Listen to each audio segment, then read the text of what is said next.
Hola, muy buenos días a todos. Muchas gracias por estar aquí en el simposio COVID-19 a 2 años del inicio de la pandemia en el Hospital General de Occidente. Soy Federico Argüelles, soy el director de EdCurae y el día de hoy tengo el gusto de presentarles a ustedes la plática Proyectos de Investigación sobre COVID-19 en el Hospital General de Occidente de Soquipan. Quisiera empezar esta charla con una breve frase que siempre tengo el gusto de compartir en algunas sesiones de investigación, donde, pues bueno, en alusión al proceso de investigación clínica, en el siglo XVIII, Voltaire utilizaba esta frase para molestar, increpar a los médicos, y les decía que los médicos utilizan medicamentos de los que se conoce muy poco en organismos de los que se sabe aún menos. Y yo siempre les pregunto a quienes tengo la oportunidad de compartir esta plática sobre si esto todavía sigue siendo real en la actualidad o si ya conocemos por completo el organismo humano, y si ya tenemos el conocimiento absoluto sobre lo que hacen los medicamentos en el cuerpo humano. Y yo pudiera decir, dado que esta es una charla virtual, que pues aún existe espacio para poder descubrir nuevos medicamentos, las vías por las cuales los medicamentos actúan. Algunos no las conocemos por completo, y desde luego todavía nos hace falta por conocer mecanismos fisiopatológicos para poder entender y curar o prevenir algunas de las enfermedades. Pero bueno, esto en el siglo XVIII, avanzando en el tiempo, por allá del principios del siglo XX, en 1900, esta es una foto de la patente que se le otorgó a Felix Hoffmann sobre el ácido acetil salicílico, y podemos decir que el ácido acetil salicílico pues fue uno de los medicamentos modernos, es decir, ya a través de un proceso de manufactura a través de un mecanismo sintético, en un proceso de manufactura muy ordenado, se obtenía el ácido acetil salicílico. Y pues el ácido acetil salicílico, como sabemos, pues es uno de los medicamentos más utilizados en el mundo. También siempre les pregunto quién no ha tomado una tableta de aspirina o de ácido acetil salicílico, y pues en la mayoría de las ocasiones, o casi en todas las ocasiones que hago la pregunta, pues todos hemos tomado alguna vez alguna tableta de aspirina. Y bueno, esto a principios del siglo XX. Unos años más tarde, ya cuando Bayer había perdido la patente de la aspirina, pues bueno, hacían comerciales para decirle al público, a los pacientes, que bueno, pues tomaran las tabletas de aspirina originales y que no compraran tabletas sueltas. Pero bueno, esto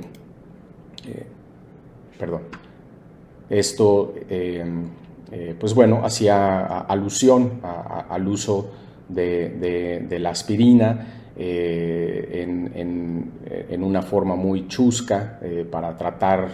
los síntomas de la cruda. Y además aquí también pues mencionaban que era completamente inofensiva, lo cual pues hoy sabemos que el ácido acetil salicílico no es un medicamento inocuo. Todos los medicamentos causan alguna sintomatología, pueden causar algún evento adverso,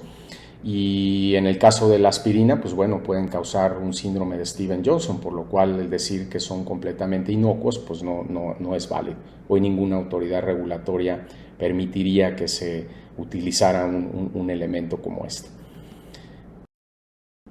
Y bueno, ya en el siglo XX, también continuando con la aspirina, pues bueno, en la década pasada se empezó a generar un gran cúmulo de información sobre el uso de la aspirina para diferentes mecanismos, pero uno de ellos muy interesante, el de la prevención del cáncer.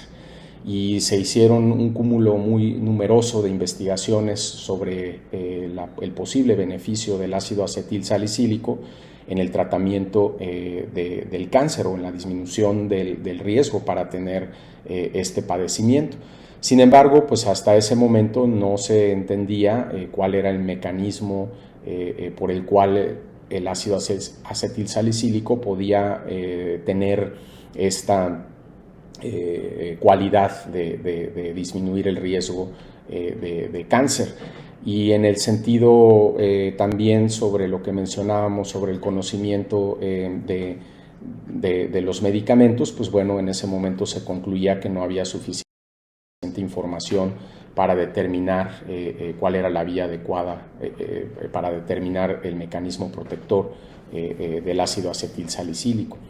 Y bueno, unos años después, ya en el 2016, el US Service Preventive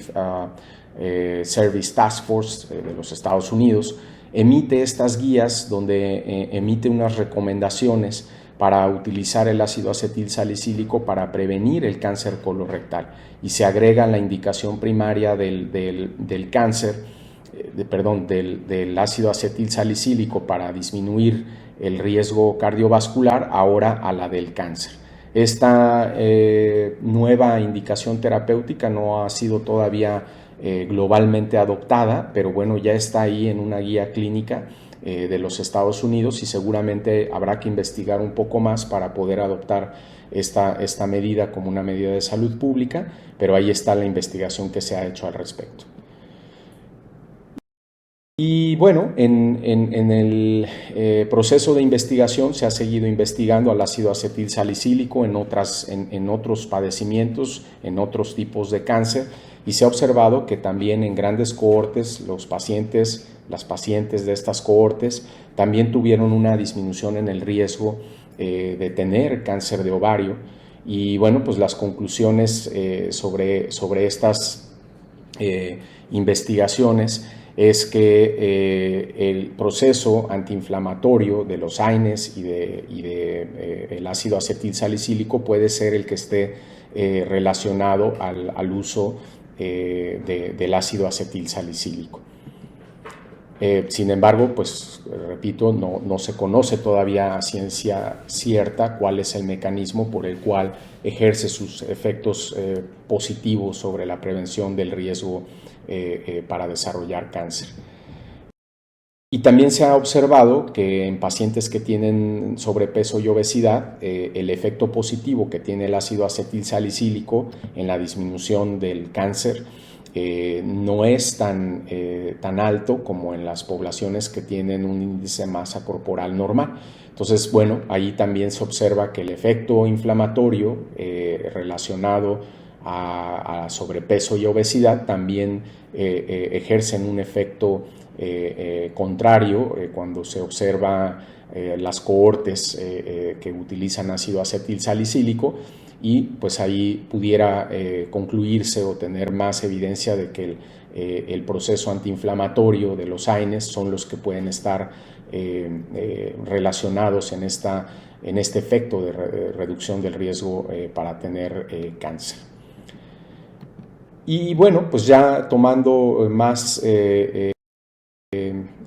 curso sobre la plática del día de hoy, pues sobre la pandemia. A inicios de la pandemia, en el año 2020, pues bueno, podemos decir que había una serie de medicamentos que se estaban estudiando para poder determinar el posible efecto benéfico de algunos medicamentos y en algunos de ellos se observó pues bueno, un efecto positivo, sin embargo no en todos lo fue así. A principios de la pandemia pues no había un medicamento que estuviera autorizado para el tratamiento del SARS-CoV-2, del COVID-19 y en ese sentido pues bueno,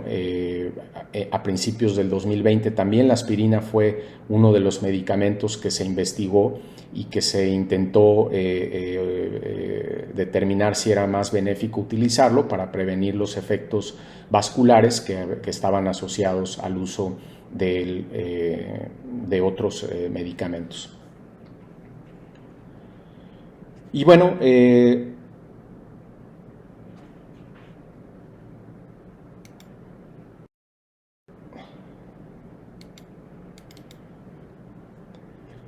Quisiera presentar ahora los datos que tenemos sobre la investigación clínica a nivel global. Esta es una foto del 2011, donde tenemos pues bueno, el mapa global de lo que sucede en investigación a nivel global, y podemos observar en este mapa que la investigación pues ha ido desarrollándose de manera incipiente en comparación con otros países. En México podemos observar en este mapa, que es un mapa de toda la investigación que se acumula a lo largo del tiempo, 1.340 estudios en el 2011 comparados con los 53.000 registros que había de estudios clínicos en Estados Unidos. Y bueno, al día de hoy este mapa pues bueno, sigue presentándonos un panorama donde México pues todavía sigue a la saga. Tan solo ver que en Canadá, que es un país con menos población, hay 25.000 ensayos clínicos registrados en la base de datos de clinicaltrials.gov, y en México únicamente 4.360. Esto es un censo, no es podemos decir que sea la generalidad de la investigación, porque es solo el registro de clinicaltrials.gov, pero bueno, sabemos que este registro pues es uno de los más utilizados. El registro de medicamentos en Estados Unidos es el objetivo principal de las casas farmacéuticas en el mundo. Por lo tanto, pues podemos decir que este es un buen reflejo de lo que sucede. Y bueno, pues aquí vemos los estudios que están registrados a la fecha en todo el mundo, 416.000 estudios. Esto es desde que se empezó a utilizar la base de datos de clinicaltrials.gov. Y bueno, pues aquí vemos nuevamente los países. Por acá tenemos a México, Estados Unidos, Canadá, y bueno, pues ahí algunas otras regiones en el mundo.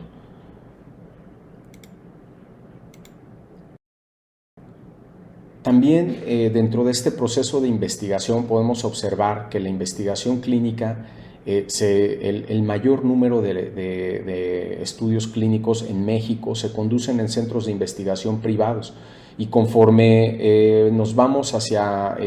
los niveles donde hay mayor número de población, como pueden ser el IMSS, el ISSSTE y otros sectores, la investigación patrocinada se ve reducida en gran manera, y desde luego pues sabemos que la mayor parte de la población está en las instituciones públicas, por lo cual es importante poder llevar la investigación a las instituciones públicas, porque ahí es donde hay mayor experiencia. Sin embargo, hoy la investigación patrocinada se está decantando, o esa era la foto que se veía hace algunos años de acuerdo a código farmacéutico de la AMIF. Y recordando que el mapa de desarrollo de un medicamento pues puede pasar bastante tiempo para llegar a la vida real, es decir, desde que empiezan los estudios en su fase de desarrollo en un laboratorio, el cribaje, la búsqueda de moléculas, luego a los estudios preclínicos, cuando se registra su primer estudio fase 1, y hasta que pasan las pruebas para poderse presentar ante las autoridades regulatorias, es decir, los estudios fase 3, pues bueno, pueden pasar bastantes años, y el desarrollo de medicamentos, pues bueno, tiene que buscarse de manera acelerada. Por lo anterior, es importante que la población que puede ser mayormente beneficiada pues tenga acceso a la posibilidad de participar en los estudios clínicos, y de esta manera podemos acelerar el proceso de investigación. En cuanto al impacto que tiene la investigación, pues se puede decir que más o menos alrededor del mundo han participado 30 millones, tomando en cuenta únicamente la base de datos de clinicaltrials.gov desde el año 2000.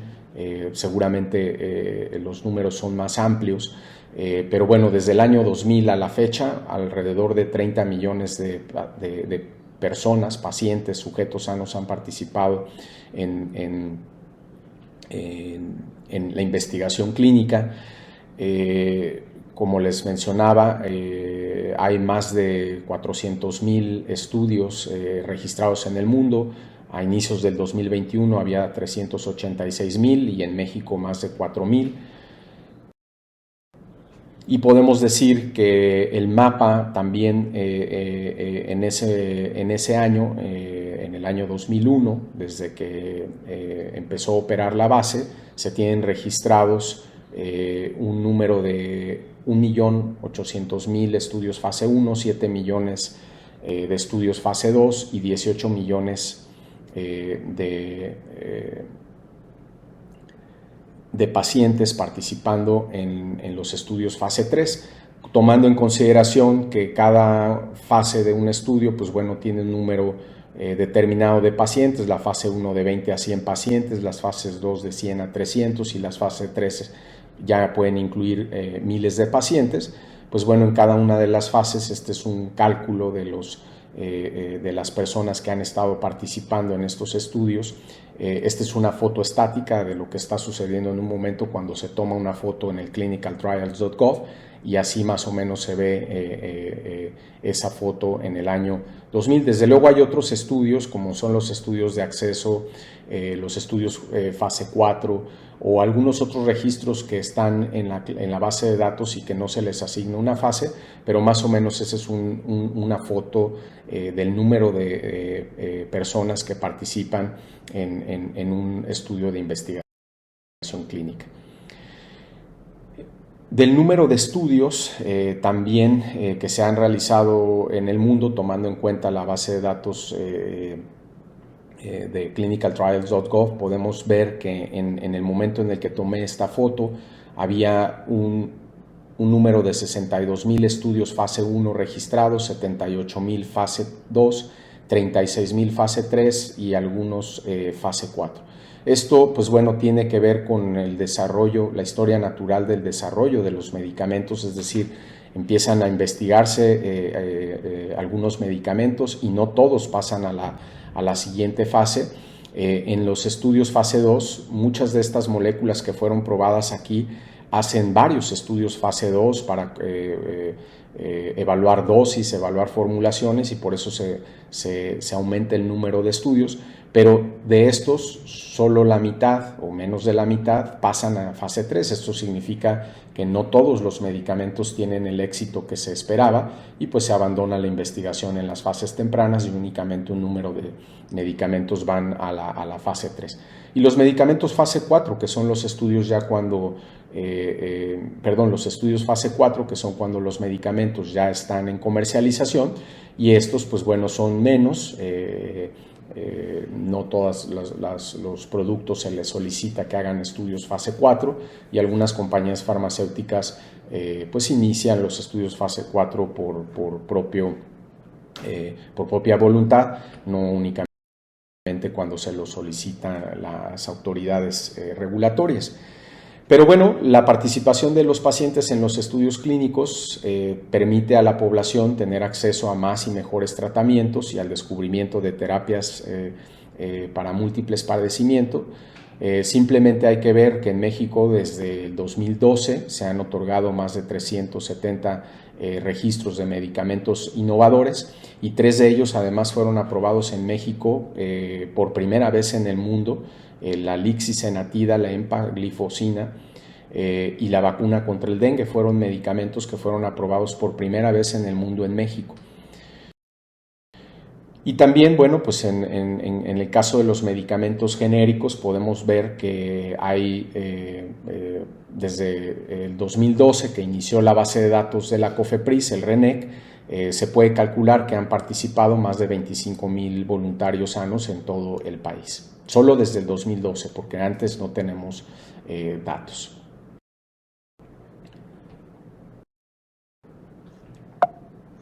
Perdón.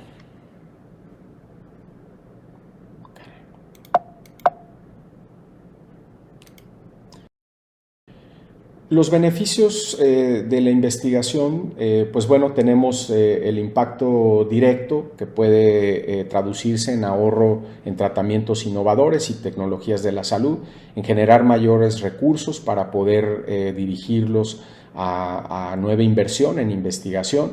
a generar análisis de datos para la realización de políticas públicas y toma de decisiones administrativas, a la alta especialización de los recursos humanos que participan en la investigación y también a posicionar a las instituciones públicas como entidades también enfocadas en la innovación a la salud. En la atención al paciente, para mejorar la calidad de atención del paciente, para la vigilancia y mejora continua de la experiencia del paciente, para tener acceso a nuevas tecnologías y a tratamientos para pacientes con necesidades especiales o enfermedades huérfanas o sin otras opciones de tratamientos, o cuando no existe la posibilidad de costear la carga del tratamiento, y también a brindar una mejor atención y controlar la seguridad de los pacientes en la parte de farmacovigilancia. Y en la aplicación translacional, pues también identificando necesidades de la población para poder tomar decisiones estratégicas, a tener sistemas de gestión de calidad internacional y al conocimiento y experiencia sobre la eficacia y efectividad de los tratamientos de primera mano. A través de la investigación clínica también se obtiene la mejora continua con un proceso de control de calidad, soportando a la investigación clínica a través del monitoreo y análisis de datos, de la farmacovigilancia y además pues también con la rehabilitación de espacios, incremento de capacidad instalada en investigación y enseñanza y en atención a los pacientes. Y en la investigación pues posicionando local, regional y globalmente a las instituciones, logrando una alta eficiencia en la conducción de los estudios clínicos, en el cumplimiento con las buenas prácticas clínicas y teniendo acceso a nuevas tecnologías en el cuidado y tratamiento de los pacientes, así como una participación activa en la investigación y en las publicaciones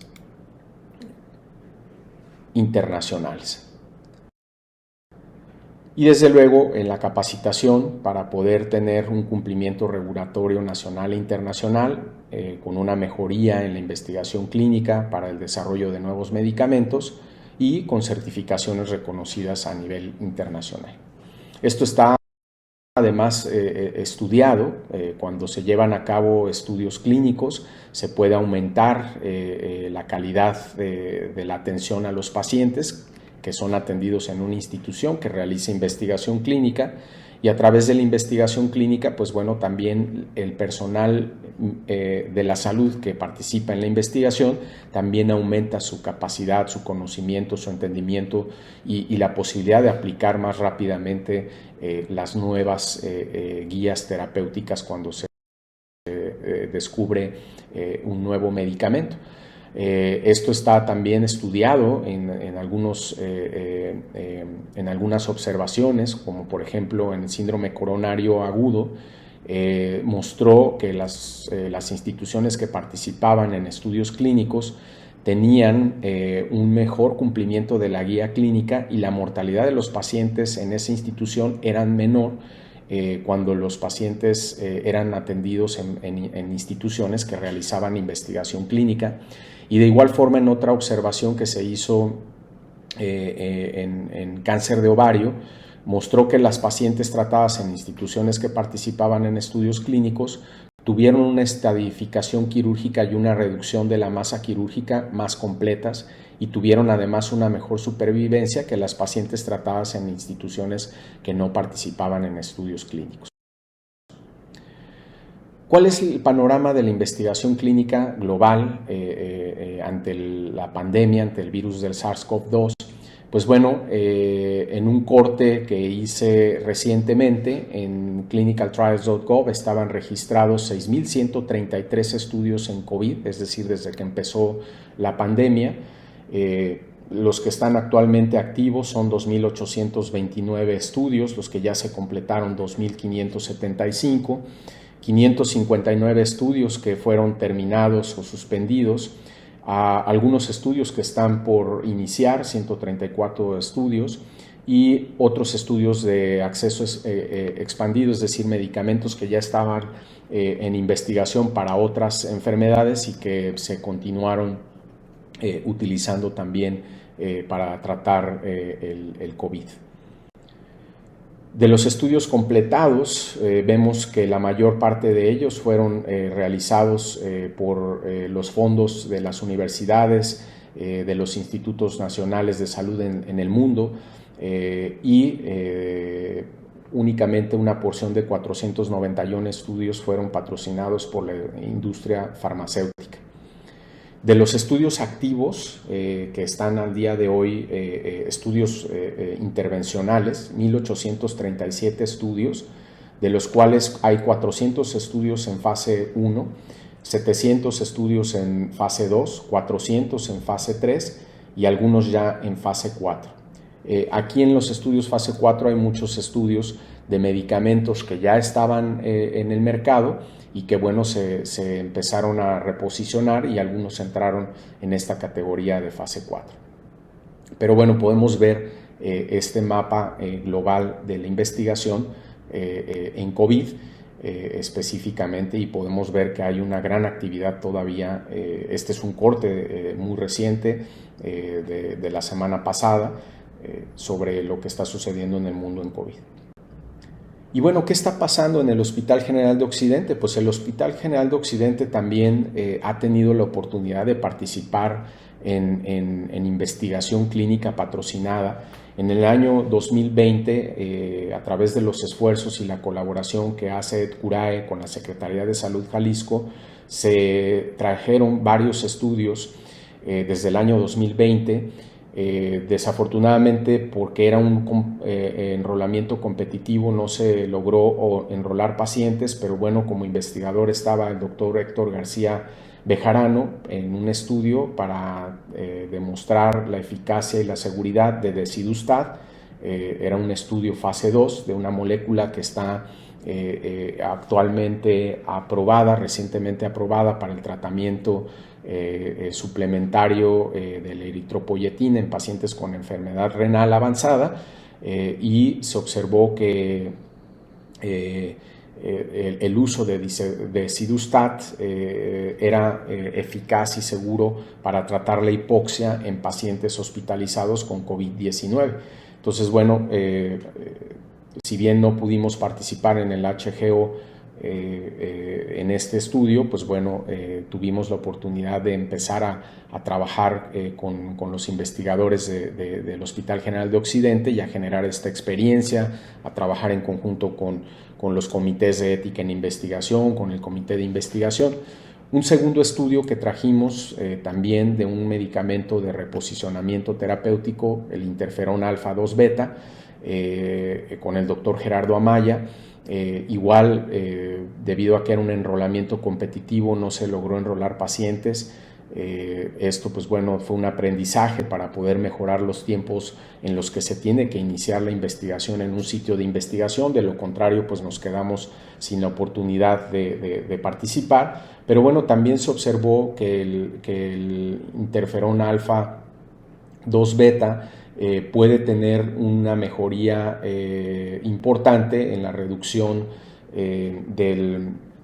la respuesta viral en comparación con pacientes que reciben únicamente el estándar de tratamiento. Desde luego, estos eran estudios fases 2, ahorita continúan las investigaciones de ambos medicamentos en otras fases 2 y fases 3 para evaluar si los productos pueden ser recomendados dentro del arsenal terapéutico para reducir la sintomatología y las complicaciones del SARS-CoV-2. Pero bueno, no todos son noticias donde no hemos podido participar. También en el año 2022, recientemente se detuvo el estudio en el que está participando el doctor Raúl Baptista, donde en el HGO se enrolaron 3 pacientes y bueno, la FDA recomendó detener el estudio y le dio ya el uso autorizado de emergencia a la molécula que se investigó, que es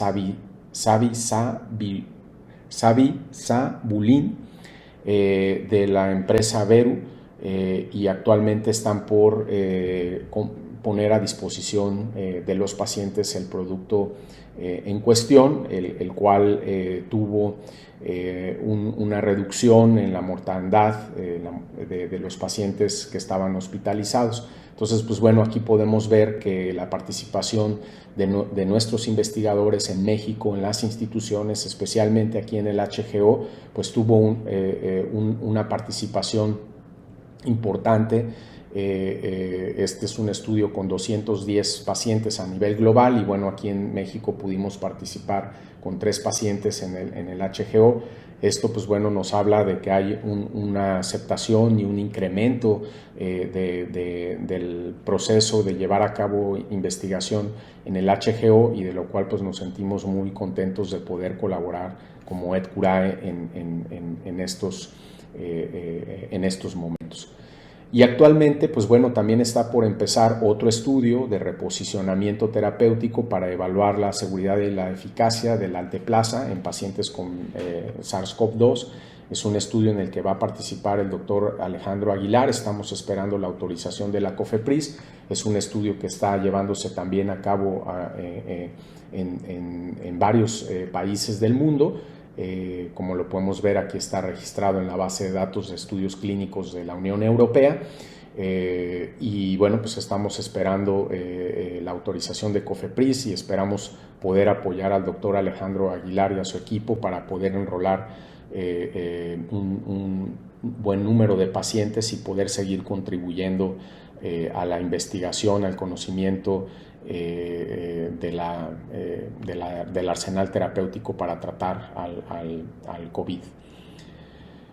Pues bueno, muchas gracias, espero que les haya gustado la plática. Fue para mí un placer estar con ustedes el día de hoy. Le agradezco la invitación al doctor Alejandro Barajas y también al doctor Raúl Cuauhtémoc Baptista, coordinador de este curso. Fue un gusto estar con ustedes. Hasta la próxima.